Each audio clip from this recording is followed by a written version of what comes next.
Okay, back again for the second time this week. Mua's with me. I'm just getting straight to the point. We're gonna talk about Let's Be Cops. All right.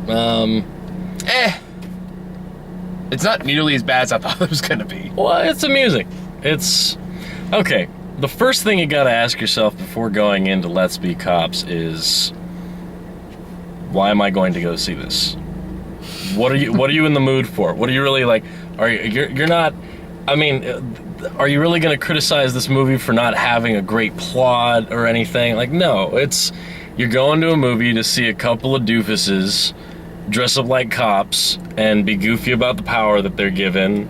And then there's going to be some conflict between the buddies at some point, and there's going to be a girl involved at some point, and they're going to get involved in stuff that's way more real than what they're ready for. And then by the end of the movie, the real cop's going to basically clean everything up. Yeah, they have encounters with real cops, and the actual like realness of the situation comes down to a showdown, and they realize that the violence isn't exactly like, it's not what they thought it was on TV. It's actually scary, and you know, it's pretty straightforward. But the thing about it is, the chemistry between the two guys, I mean, I'm reminded of things like Miss March, where one of them is like the pansy guy who can't get the girl or whatever, but he has the good sense in the group. And then there's the other guy who has the confidence, but he's a fucking idiot.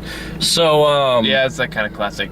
I mean, that's... Oh, speaking of cops, that's an ambulance. That's paramedics. But, yeah, you have, for some reason when they put on the cops' uniforms, not a single woman seems to be able to keep their eyes off of them. And I know, right? Literally, like, the first thing that happens when they walk out into the streets is a row of girls is like, we have a scavenger hunt. We all need to kiss a cop. And then a bunch of, like, the club girls, like, just, run over and just start kissing them. They're like, whoa, being a cop is awesome. Like, and then, I was kind of like, I was like, there's okay. a costume store down on Bascom. but I mean, it's just the thing where you're sitting there, you're like, all right, I get it. Yeah, okay. It's amusing, and there are a couple funny lines. Otherwise, it's pretty much by the books. No pun intended. It is pretty straightforward. But I mean, if you're going to the movies to watch a couple of dudes like have their little bromance comedy and watch them kind of abuse each other throughout it, and watch one of them be a complete ass.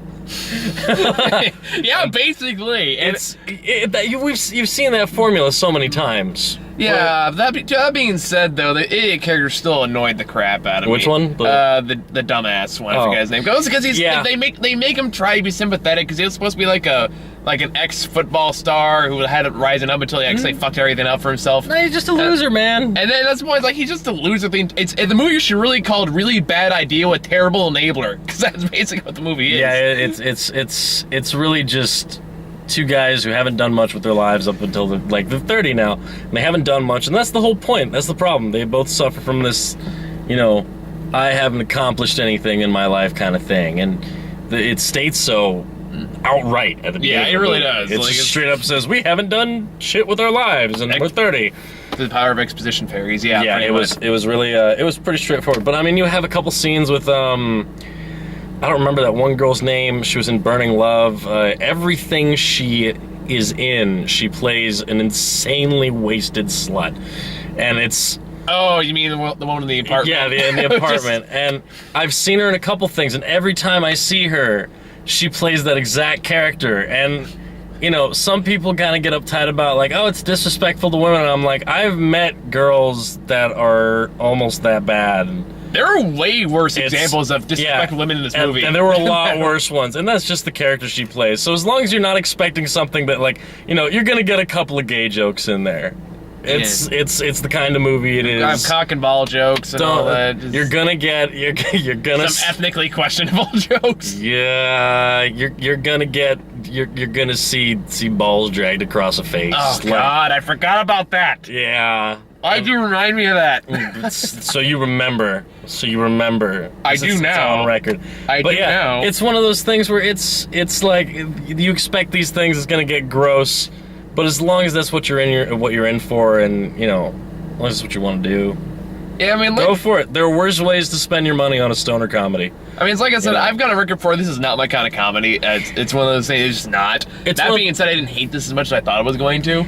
It's one of those things that I wouldn't mind having on in the background or whatever. Yeah. What was interesting was I was watching it and I'm like, you know what? This feels like one of those comedy movies that's going to be pretty decent, but not that great. which is kind of forgettable, but people who see it are gonna like what it is just for the concept and remember what it is. And what it reminded me of was the movie The Girl Next Door with Alicia Cuthbert. Way back in the day. You remember that? You mean like...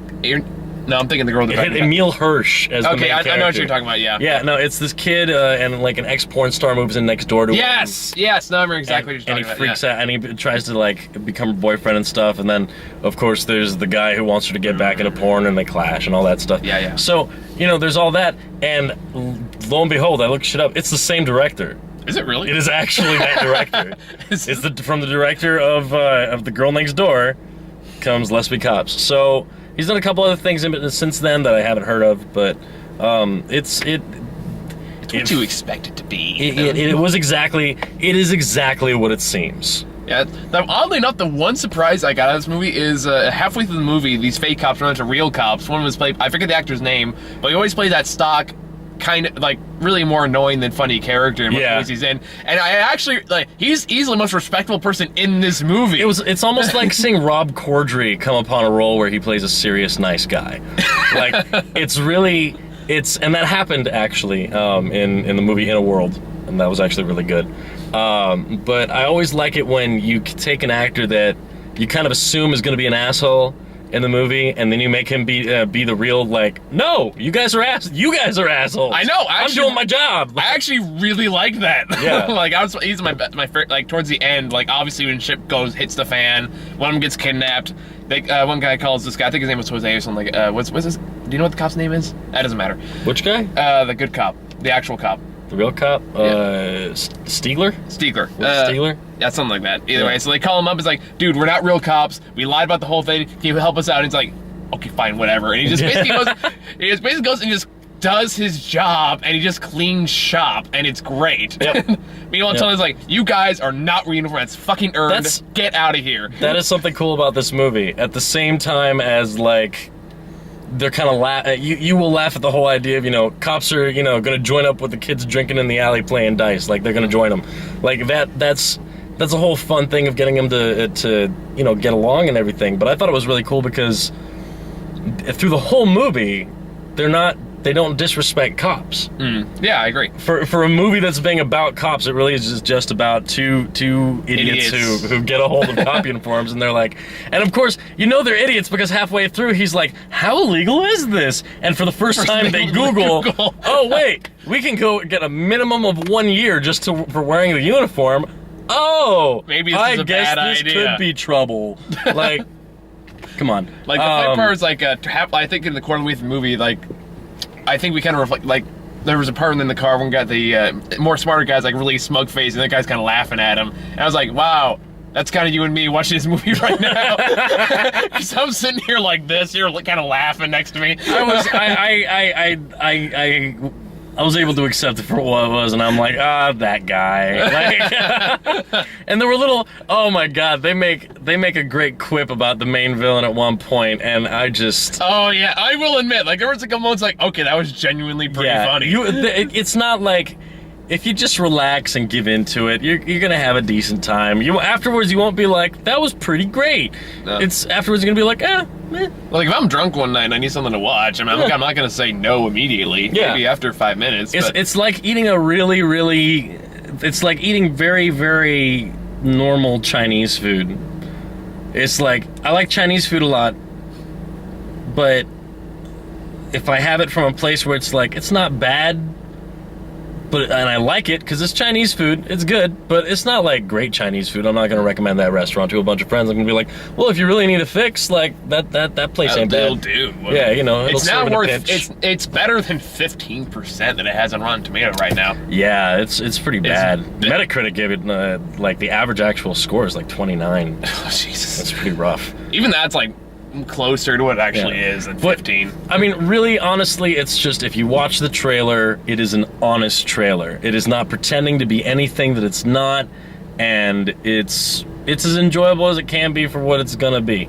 So, Well, I mean, it's go waste an evening. Have some fun with some friends. It's also like not like the 22 Jump Street trailer. It made it look awful, and they actually go see a movie. It's like, hey, this is actually not bad. Hey, man, I haven't seen 22 Jump Street, but 21 Jump Street really surprised the hell out of me. 22 Jump Street surprised the hell out of me. I thought for sure it was gonna suck. I never saw the first one, but like going into that's it, why you thought it was gonna suck. Yeah, that's why I thought it was gonna suck. 21 Jump Street is amazing. It's hilarious. Yeah, so like I walked in 22 Jump knowing nothing but the previous one. I was like, wow, this is actually really funny. Yeah. But I didn't quite get that out of this. But you know, it's a similar experience, except it's like, wow, it didn't suck quite as much as I thought it was going to. Yeah. But so yeah, the Raiders like the Respectable Cops really like just seeing that actor doing something I actually respect him in is a nice change of pace. Yeah. Especially for me, because I've seen him in a lot of roles. I was like, oh god, just get off the camera, just leave. But yeah, no, there are roles where like his role in what was it, The Hangover. Oh god, he was an asshole cop in The Hangover. He's a good like cop. He's plays like the comedic asshole in every movie he's in, so it's nice to actually being the one like, wow. There's a certain he's brand, actually like an actual cop. I kind of like that. There's a certain brand of comedy that basically is centered around someone just being a dick, and I'm not a huge fan of that. And he tends to do that kind of thing, but yeah, he was good here. Anyway, okay, I do want to talk about one thing though, because this is one thing that really kind of irked me a bit. Okay. Is that in the movie? Speak of your irks. What's the name of the smarter guy in the movie? Justin? Yeah, Justin. The one where he works at a video game company, which is basically EA. It's basically any video game company. But anyway, you know what? Any American video game company. His whole plot line is that he wants to pitch a game called Patrolmen, and because it act like real cops and blah blah blah. But it gets overruled by Firemen versus Zombies. And you know what really works for negotiation tactics? Threats of violence. That's a great way to get a conference meeting underway. Yeah. I was like, really? How did no one call? Really? That one bothered me. It's like a fairy tale. It's not like it's not supposed to be realistic. Yeah, but I nitpicked the shit out of Maleficent too, so I'm gonna do the same thing with this. I'm not even gonna touch that one. But yeah, that really bothered me. It's like, oh yeah, that's totally gonna fucking work. You don't get fired or I'll end up getting arrested. Well, to be fair, there was, a cop who pursued him into there and, like, gunfire erupted and... but that somehow sold the game. Well, it sold the game because they thought it was a presentation. Even then... With real bullets. Even then, the presentation was like... Yes. That man is awesome. There's an old biker dude. Old biker dude, huge-ass beard with, like... a really swag-looking, nice, white-painted motorcycle with a sidecar and everything. It was cool.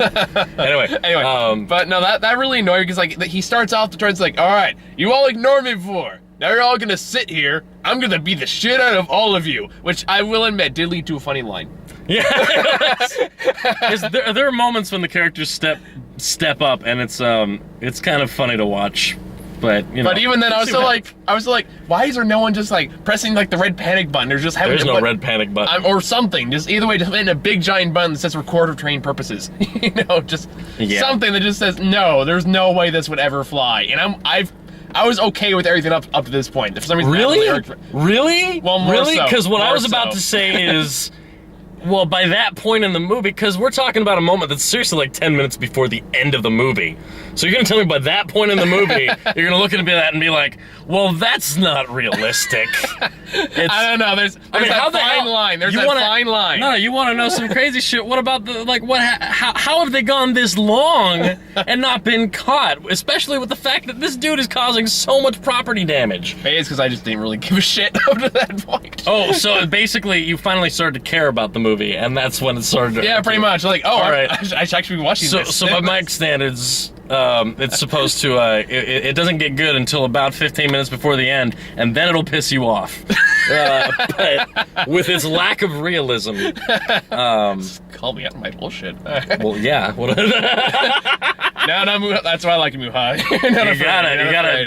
We gotta get real with these. These people really need to know at what point in this movie it's going to get realistic, and they're going to be able to start figuring out exactly how they can be cops. Because the title, in and of itself, implies that let us be cops. Let us all be cops. Let's be cops. I really gotta get you and Wes do a show together. That'd be great. Oh God, that'd be. No, me and Wes would we'd get along. It's That'd be amazing. Actually, I can't wait for that to happen. Oh boy, we'll be the peanut gallery in the back. You and Grant up here. You guys trying to be serious, have a real movie discussion, and we'll be goofing off in the back, and somehow at the same time contributing. So. Yeah, that's pretty much how most reviews do last year to go. That sounds good. All right, cool. Make that. I'll put a date on future that. plans, but yeah. Other than my apparently selective hearing, your selective sensitivity to realistic situations. Here's that fine line. We all watch that one cartoon movie where at one point you go, that wouldn't happen. We've all done it. Don't judge me until you haven't done it too. I gotta say it's a matter of I do get frustrated when I try to discuss a movie with friends that's it's a fantasy movie or whatever, and I'm like, but that character wouldn't do that. And he's like, oh, non-realistic characters in a movie that has aliens or something. I know, that's the issue with superhero movies. But I mean, like Peter Parker wouldn't do that. He just went from the top of a building. We're talking what he wouldn't do. He's a human spider. What are you worried about? I'm like, but he has characteristics and that's what I actually encountered in terms of opposition with the TMNT movie. Oh yeah. Was I'm like, Michelangelo didn't do that, and he's like, it's a cartoon. It's a Saturday morning cartoon. What do you care? I'm like, but he has his shut up. He sucks. Michelangelo used to be goofy, not stupid. Okay, just saying. Anyway, do we have anything else to say about this movie, really? Because I pretty much covered my points, so we can probably go on straight to trailers then. What's that? It's actually going to be a short review. Oh, trailers. Let's see. Maze Runner again. I wrote them all down. Okay. This is the one you walked in on because you showed up with. We got Kingsman, Secret Service. That actually looked pretty cool. That actually does look kind of cool, Anything right? with Michael Caine, I'm down with. Michael Caine and Samuel Jackson. Samuel Jackson with the lisp, that's great. Apparently, and the guy from the King's Speech, I love him. I forget his name. Firth. Colin Firth. I love him. I think he's a great actor. Yeah. But it's it looks like the original Avengers, not the Marvel one. The Avengers that came before. Oh God, the one with the teddy bears. The one with the teddy bears. Thurman and except Ralph Fiennes. Significantly better. Yeah, that was an interesting movie. Yeah, and then we got Maze Runner again. I've said so much about. I've seen this trailer so many fucking times. It looks cool. Oh yeah, The Interview looks exactly like what it looks. Who hasn't seen this trailer yet? Dumb and Dumber 2, same thing. You're gonna get what you expect. We got catheter jokes and dusty old woman vagina jokes already. So I mean, at least Daniels looks like he's having a good time. Yeah, no, it's been a while since Jeff Daniels said. The one thing that I really like about the Dumb and Dumber 2 trailer is that it's those two actors getting back to the roots of just being silly, crazy people. Mm-hmm. And I've missed Jim Carrey being a psychotic, crazy person. Well, it's what I like about this movie, too, is you can tell the actors are having some fun with it. Yeah! That's really important. It is a project of love. Mm-hmm. It is an absolute project of passion, and these people are there because they love to be there, and they want to make this movie, and want to have fun, and want to bring it to the fans. So that I can totally appreciate. Yeah, so I don't know if Jeff Daniels funnier than Jim Carrey to me, but I mean, that's just me. Well, that's because Jeff Daniels is also, he's kind of, I guess, the more muted character. I guess, yeah, Jim Carrey has more feelings. I mean, Jim Carrey's always just a huge body actor. Jim Carrey has always been, walking id. Anyway.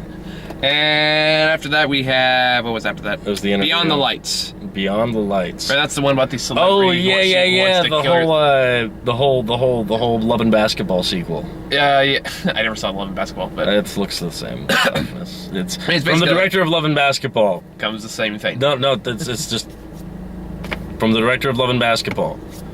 If you like that, you're gonna love this. If you didn't like that, probably not gonna give two shits. I'm not saying it's bad. It's just what it is. It looks nice. It's a nice idea sappy, it. It's a romantic movie. I mean, it's nice to see that girl from Good Will Hunting acting again. I haven't seen her in a while. Minnie Driver? Wait, wasn't that her in the movie? Yeah. Yeah, I thought so. Yeah. Okay, just making sure. That was the girl that was in this trailer, right? Yes. Okay, just making sure. Last week I was able to name her. Anyway. You got excited about this one. Jimmy. Oh, yeah. The Jimi Hendrix biopic. Good. It looks so good. It did look pretty good. I mean, it has one of the writers from 12 Years a Slave, which I named my favorite movie last year. So. The writer of 12 Years a Slave directing it. That's awesome. As well as writing it. And you have Andre 3000 as Jimi Hendrix. And you know for a damn fact that man respects the hell out of Jimi Hendrix. Because if you're talking about people who understand being a pioneer in music and just respecting respecting those people that have really brought it up. I mean, Outkast within the realm of rap was very well known for just being really experimental and crazy and doing things with the music that people didn't really consider to be, you know, normal rap music. Like, there was a song that he made where 2 verses of it were singing, and then the 3rd verse was rap. And he actually asks in that verse, now that I've added a rap verse, is this a rap song? Does that mean, like, what do you think it is now? It was a love song. What happened now? Like, it's such an interesting thing. So for him to look at someone like Jimi Hendrix, who was coming up at a time when, I mean, really, you're still talking about the fact that black musicians were fighting for a voice and to really have a proper, you know, to get credit in the world of rock, because it was stolen from them and everything. So to have someone who was as revolutionary and brilliant as Jimi Hendrix, and to have someone who's, you know, who obviously respects that kind of creative genius being put into those shoes, and have him really, you know, I know that he respects the role and he's going to give it everything he needs to. And it just looks like a really well done movie. And it's going to have respect for the music, and it's going to have respect for all the race issues that were going on at the time that Jimmy went through. And I mean, I love classic rock. I love Jimi Hendrix, and I'm really excited. I love everybody involved with this project, and it looks good. So, trailer. It certainly looks a lot better than a lot of the other biopics I've like seen trailers for lately. Yeah. It looks like it actually respects the source material, like the material it's based Absolutely. on. Like that's probably like a lot of the issues I've had, especially with like ones that movements, like the Nelson Mandela biopic. I didn't see that. And the one about Cesar Chavez. I can never say his name right. I didn't see that. Well, it looks like they focus more on the message than the people, and that's always kind of why they didn't do very well. Oh, okay. And like this one looks like they actually is I legitimately can see focusing how on the people, on the person behind it, and that's why. more like Walk the Line. Yeah, kind of like that. It's basically it's focused like, oh, look how this civil rights, and those are incredibly important topics. Well, I mean, well, to be fair, when you're making a movie about someone who is instrumental in any kind of civil rights movement or any kind of civil rights icon, that's what their life was about. So to properly tell their life, you really have to focus on those things and understand how that affected them and how they were a part of that. But I mean, I don't know. It's a tricky line to walk. It's a tricky thing to characterize the person and also do their life properly. I think Ali also had a problem with that. Even though it focused on him, it weirdly wasn't really focused on him. Yeah, biopics are with tricky Will Smith that way. back in the day. But I think also it stands to it's very telling that not only do we name 2 biopics of people who were civil rights revolutionaries compared to biopics for 2 musicians. So you have to consider the differences between. Yeah, I mean they're obviously very different subject matters. Yeah, exactly. So obviously the music one's going to be more entertaining, but yeah, but we'll see. Yeah, see what happens. So, yeah, that wraps it up, I think. So, final thoughts? Any last words? Meh. Don't actually follow the examples of the people in this movie. Well, of course, they make that pretty clear when they're being shot at like crazy near the end, and when they get injured. Unless you're going to a Halloween party, in which case it is a better alternative than ghosts. Apparently, all the drunk girls will jump on you if you go to a Halloween party as cops. So, I don't know. They'll do that if you're dressed as Spider-Man too, by the way. Really? No. Oh. I did get one drunken photo shoot with a bunch of hot chicks. That was an interesting experience. And scene. See you guys later. All right.